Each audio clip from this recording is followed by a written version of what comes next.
Hey guys, welcome to another weekly astrology and tarot forecast for Monday, April 25th through Sunday, May 1st. Can you believe it's going to be May? I feel like this year has gone so fast and I've like slept walk through it. Like, how did we get to May? But anyway, in this forecast, I'm going to guide you through the energies for each day of the week. And then at the end, I do a tarot card reading to give us some advice on how to get through without losing our noggin. Okay. And the reason I do each day of the week is because if you're like me, you're very influenced by the energy of what's going on with like the world and everyone around us. And it can feel like we're going a little cuckoo for Cocoa Puffs, crazy, crazy. So this is to help you know that you're not doing that. You're just picking up on that like energetic weather where you can feel like the emotions and thoughts and the general vibe of everything that's going on. So for Monday, April 25th, we start pushing our boundaries. And this is going to be a theme for the week. It's a very mischievous week. It's a very much like I have goals for what I want, whatever that is, that's your idea of pleasure or achieving what you want or getting those things in life that comfort us, that make you feel good. And so on that Monday, the moon first goes into Pisces. So we move into an environment where we feel and think emotionally to create harmony and pleasure. So it has like an emotional drive to it. And we're creating harmony and pleasure in our relationships. And we feel confident. So it looks like we're exploring what's like beyond our boundaries and pushing our limits. So later, we're going to keep that vibe, but then the moon's going to sextile the sun. So like that vibe we had earlier works together with us taking action to create beauty, pleasure, and harmony in our relationships.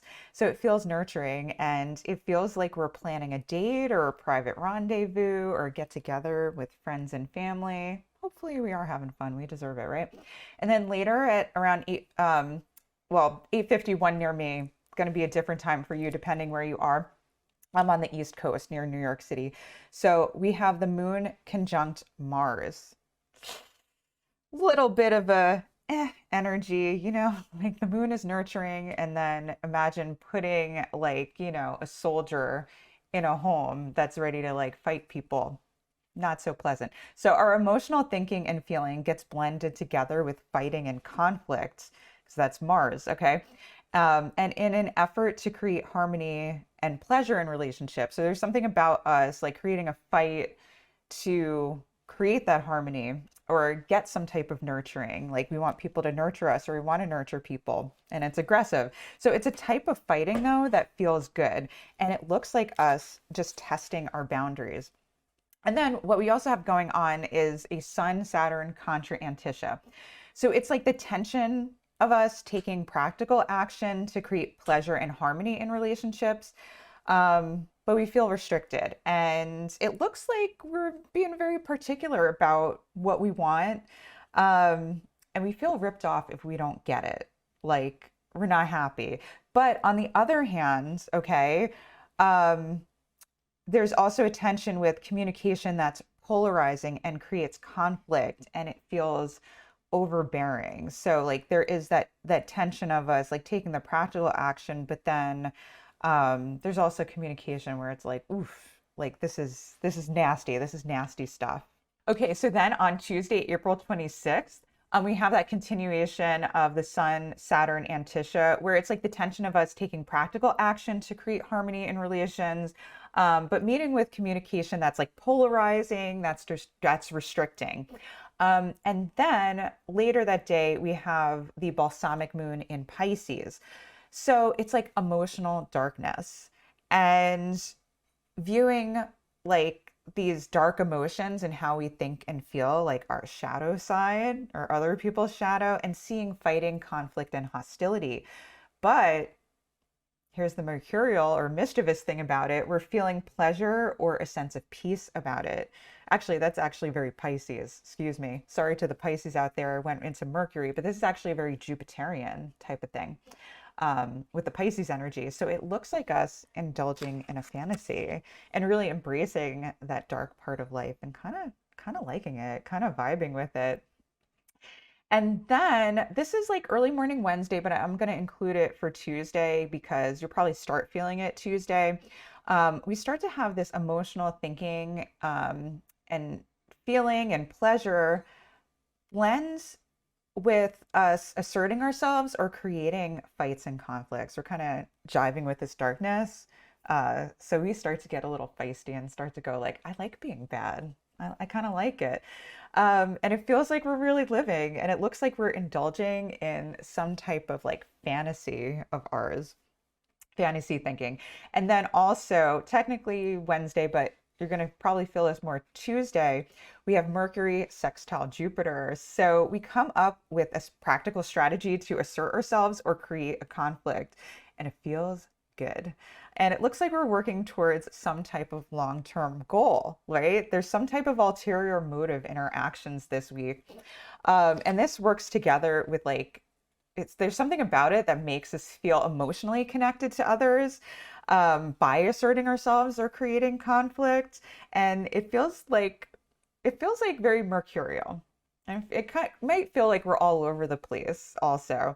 And it looks like us working to create a picture of like what we want our life to be, or creating this fantasy or this thing that we want.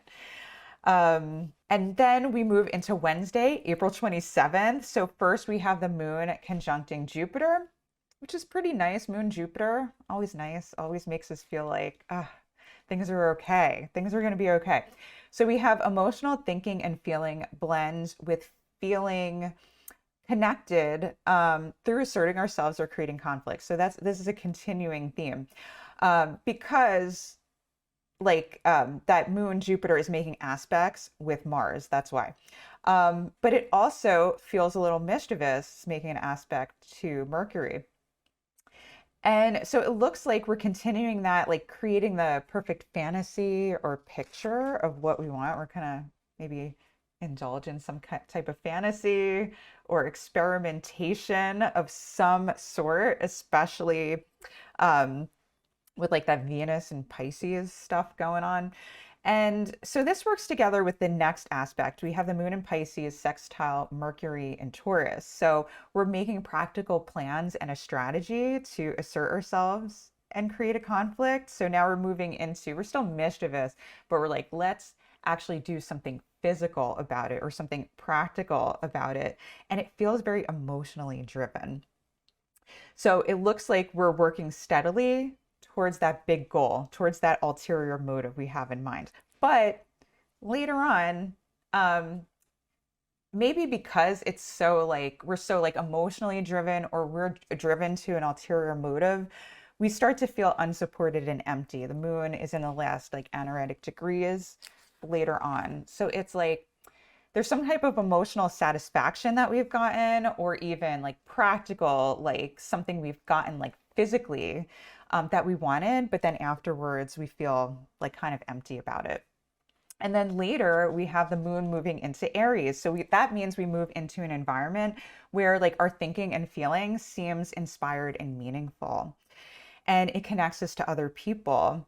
But we may feel isolated or restricted. So it's kind of like an interesting dynamic. And that often happens. Like we might feel connected, but then there's a part of us that feels lonely and isolated, or maybe we feel connected to others through our isolation and our loneliness. So it looks like us planning to conquer or take over some area of our lives. So maybe the isolation is that we're looking to like connect with people in a way that like we're conquering them or conquering an area of life. And so it's something that we have to do like on our own.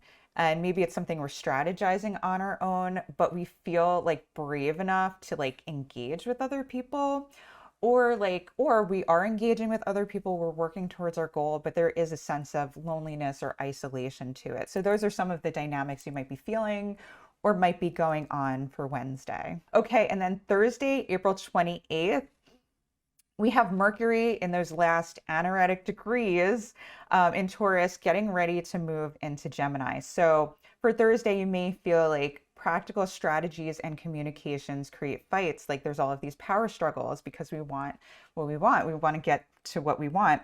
And you feel like it's meaningful. You feel like it connects you to others. Maybe it helps you to engage with others. Like you're not afraid of the conflict. You're in it. Like it's meaningful to you. And it looks like you are, again, working steadily towards some type of goal, right? Eyes on the prize, and you're going to get it. All right. And then Friday, April 29th has some fieriness to it. So we have some fiery thoughts and feelings that create conflicts or fights. Feels isolating or harsh. Looks like us rebelling in a way that's fun, at least to us, or maybe to the other person too, right? Like it's kind of like this game. And I keep thinking of like Annie Lennox and her song, like Sweet Dreams Are Made of These. Like, who am I to disagree? Like, everybody is searching for something. And it's like everybody has got, everybody's got an angle they're trying to play. And it's kind of a game, and could be fun. So this works together with communication that's rebellious or polarizing, like this is me or this is what I want. You don't like it, screw you. All right, like screw you. And it feels very emotional, and it looks like us like sneaking off and keeping our cards close to our chest and not letting people know what we're up to. Pretty shady. And then we do still have like that feeling of emptiness. Like we have the moon in the last degrees of the sign. So again, today on this day, we're going to feel like unsupported or empty. And then we have Mercury moving into Gemini. Super fun. So we move into a period of planning, strategizing, communicating, and playing with ideas, which we've been doing. But with Mercury in Gemini, he excels at that. Mercury excels at coming up with a strategy and plan, and in a way that's fun and that's airy, that's light. It's not too serious. Mercury does see it as a game. And that's why like Mercury was a god that everybody loved, because he was playful. It's kind of like a child. Like children lie, like they'll go and steal cookies or they'll do something that they're not supposed to do. And then they'll come back and smile and be like, oops, sorry, and you laugh. You're like, they're a kid and it's so funny, and you see what they're up to. So that's very Mercury and Gemini when he's in his own home, in his own domicile. But not all fun and games, because there is going to be a part of us that feels pretty irritable. Because Mars is in a whole sign square to Mercury. So when Mars engages with Mercury, it's like the communication can be hostile. Like we can play games with words that cut people or hurt people, or vice versa, people doing it to us. And it also looks like we're like overthinking things, like, and getting lost in like every thought that comes our way, and like overthinking our strategy and what we're doing, and also feeling a sense of again, being mischievous and playful. But there may be a sense of us that really trusts in that chaos that's happening as well. So I think that's pretty cool. And then we're gonna have the moon going into Taurus, where it's exalted. So that's nice, especially because we have Venus in Pisces. So with Venus in Pisces hosting that moon, good stuff. So our environment changes to one where our thinking about practical plans to create beauty, pleasure, and harmony is the focus. And then we feel confident, and it looks like us pulling out like all the stops to create something beautiful in our environment. It's very particular to what we want. And there may be like a secretive or private element to it as well, some type of shadiness. Okay, for Saturday, April 30th, we have the new moon partial solar eclipse in Taurus. So this signifies a new start or changes in a physical area of life that may involve a real practical plan and strategy. So things are going to change, like we have a goal.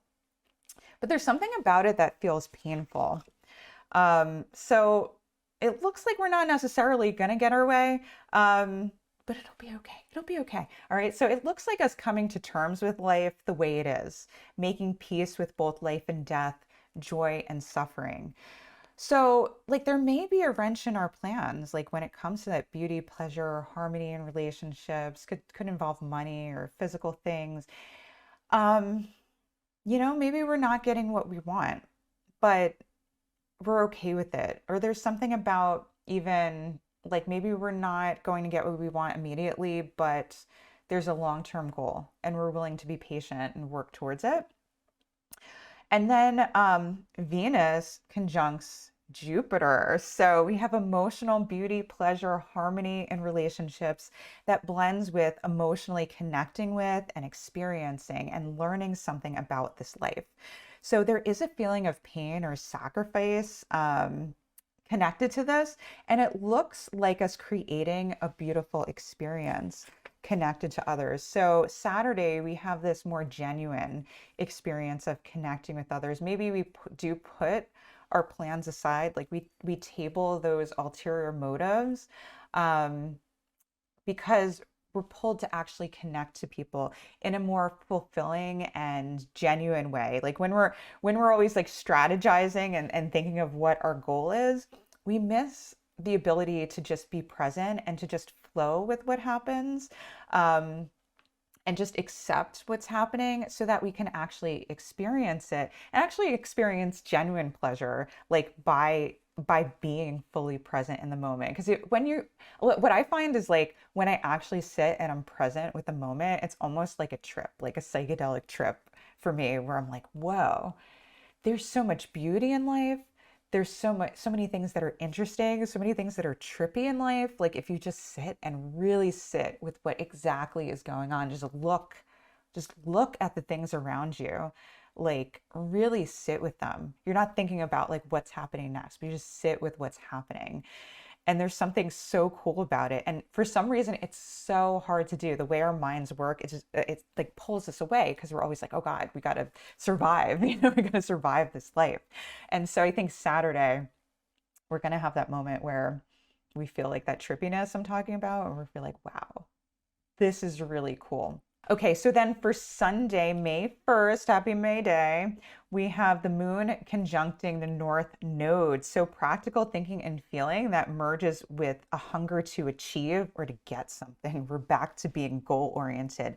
And it's like this hunger that can't be satiated. And you may actually feel physical hunger because, it's in that physical sign of Taurus. So sometimes I felt that with these North Node conjunctions. It could be a hunger to achieve, or it can actually be like physical hunger where you're like eating and like you just never feel satiated or full. And what's really pulling us to this is that like whatever we're feeling or thinking, it feels meaningful and important. And it looks like we're working hard to achieve a goal no matter what. We're back to playing games. We're back to the goal oriented, right? And no matter how much we have to work or how long it takes, like we are working towards that goal. Okay, then another aspect for Sunday is the moon square Saturn. So ouch, moon and Saturn, oof, cold. It's like, you know, it's like mommy dearest energy, or like, boarding school. Like, how would you like to be a child in a boarding school? Maybe some of you have been through that. Cold, harsh, rigid environment.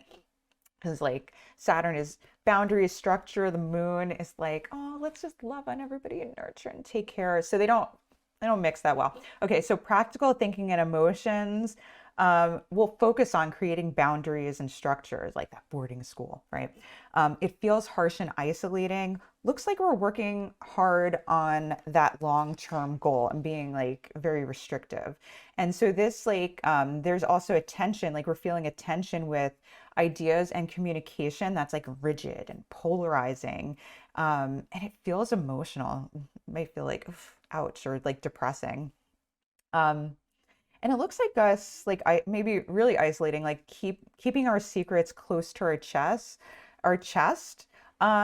Maybe being mischievous, but there's a sense of like being so secretive is making us feel bad. Okay, time to break out the cards.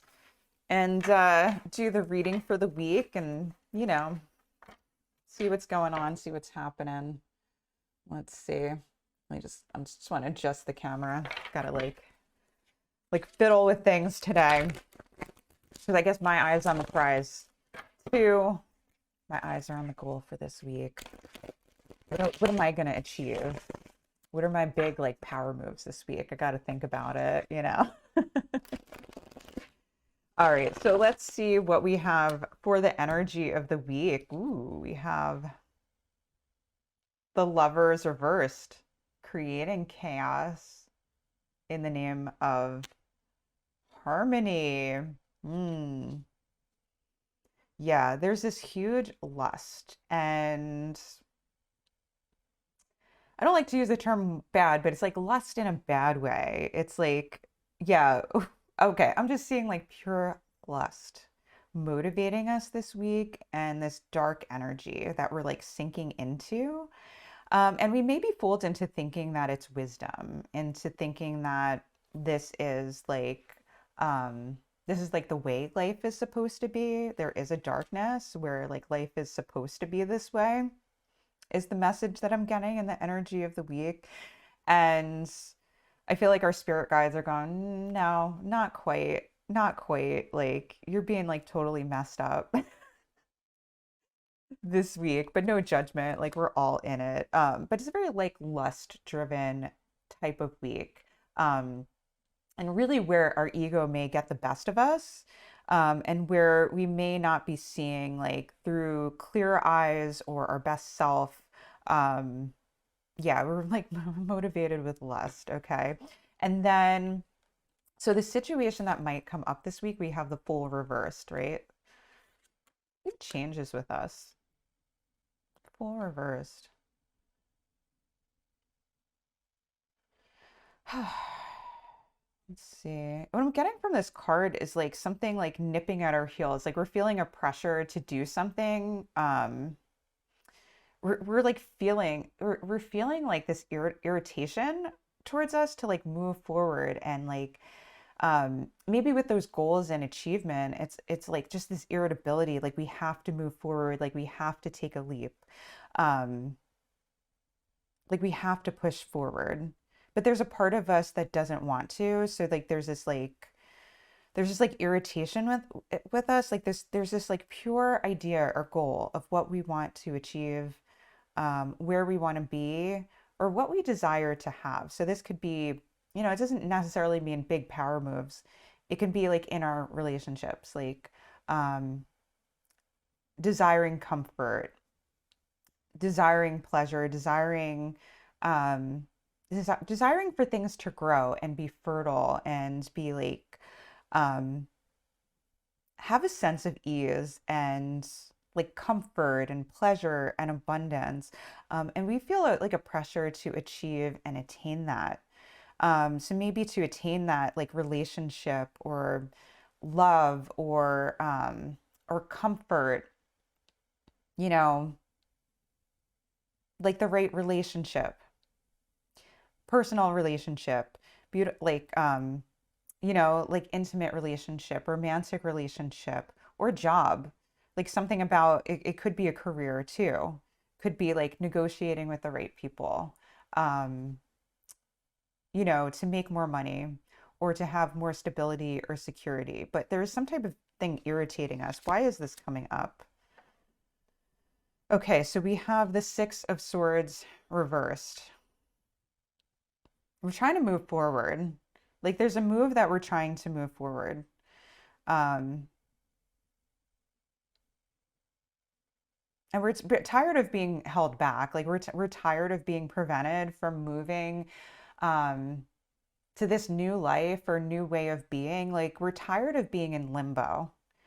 And we're really trying to fight our way out of it. And I don't know that we're actually going to get out of it because I'll show you these cards at the end too, but we have three of these cards coming out reversed. So I'm not thinking that we're actually going to be able to move forward, but we're fucking trying. We're going to fucking try to move forward as best as we can, but it's not working. it's not working. Like we're feeling this pressure, but we're not ready to actually leap.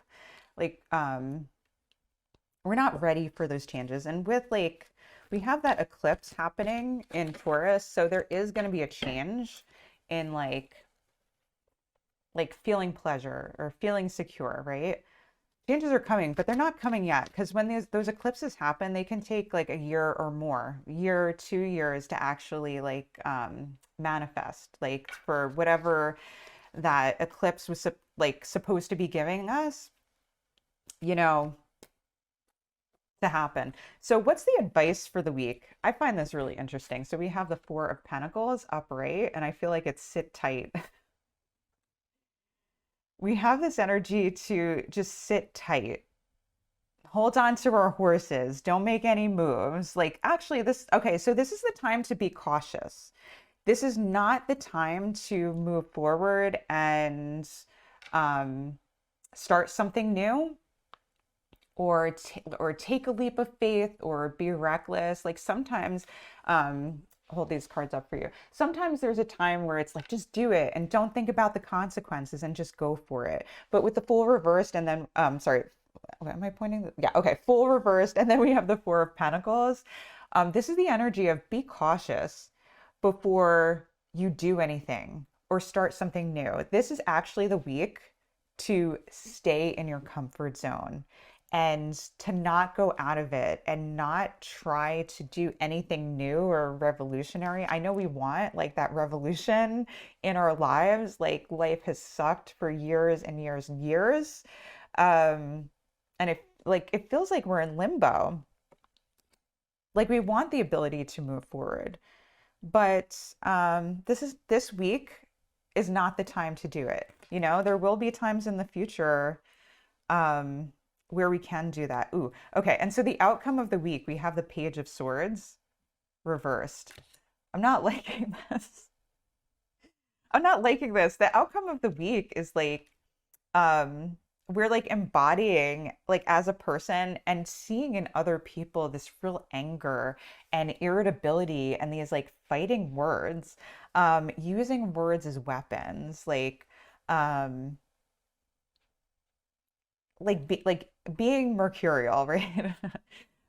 like trying so many different things to get out of whatever situation we're in that we really don't like. And like we are so frustrated and we are so mad. I feel like there's this anger. And so you're going to come across people who are angry, who use words as weapons. Um, yeah, and who are going to be, I feel like there's a fieriness to this, even though this is like an air card. Um,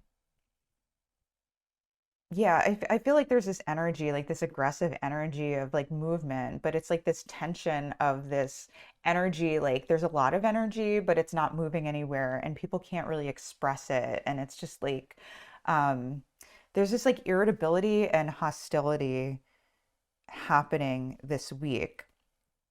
And, you know, with these two major arcana cards reversed, I'm feeling like it is a time to continue that reflection and continue to just evaluate like that hunger inside of you that wants things to be a certain way and how that's making you miserable. So there is an element of we can take responsibility for this. It's not going to change that we're going to actually like feel these energies happening, but we always have a choice of like, what do we do when this energy comes up? And there is the option to just accept the energy, sit with the energy, not try to push forward or ignore it or like push it away so we don't have to feel it, but to just sit with what's coming up. Like my thought comes to like, why are we feeling so much hunger? Like, what is it about ourselves that is not happy with where we are? So, like, I'm thinking of, you know, like I just came out of a situation, you know, like being separated from my husband where I wasn't happy with the situation and with my marriage, right? Not like, you know, I love my husband, But I was in a situation, where I'm living in a toxic situation.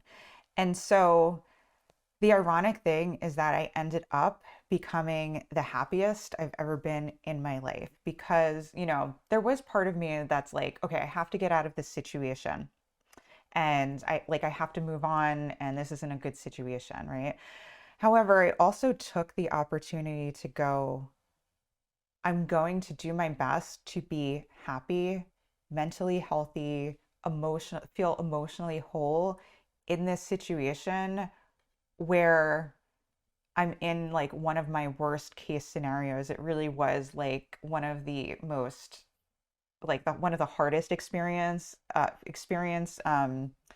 the situation with both my husband and my in-law, and then realizing I was in a toxic, dysfunctional situation, which was my worst nightmare growing up in like some toxic dynamics and dysfunction, when it comes to, family with alcoholism, trauma.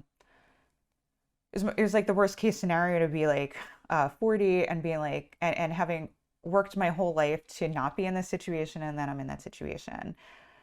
Long story short, I worked I worked those spiritual tools. I was meditating, listening to things that are inspiring, using my tarot for guidance, working on studying I became a certified astrologer, excuse me. Um, and I was able and I found some awesome YouTube resources. Now I'm meeting with a counselor. And I was able to get to a place where I felt mentally centered, happy, and whole in a situation that was my worst nightmare. And so I share that story just to say that all of us are in situations where we're like, we can't possibly be happy in this situation. We can't possibly deal with this situation. And I don't think that's actually true. I think we actually can um, like achieve a sense of peace and joy and happiness and wholeness in that situation because those things are not dependent on what's happening around us. And if we make it dependent on what's happening around us, we're going to be completely miserable because things are always going to happen that are hard and painful and awful in life. There's no spiritual technique.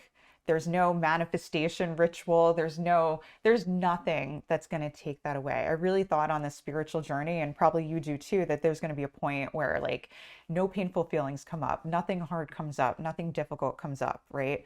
You could just float through life, not even engage with it, but that's not true. The true spiritual journey is to be in life and to sit with the things that are happening around us and to be in that pain and be like, okay, okay, you know, this is life.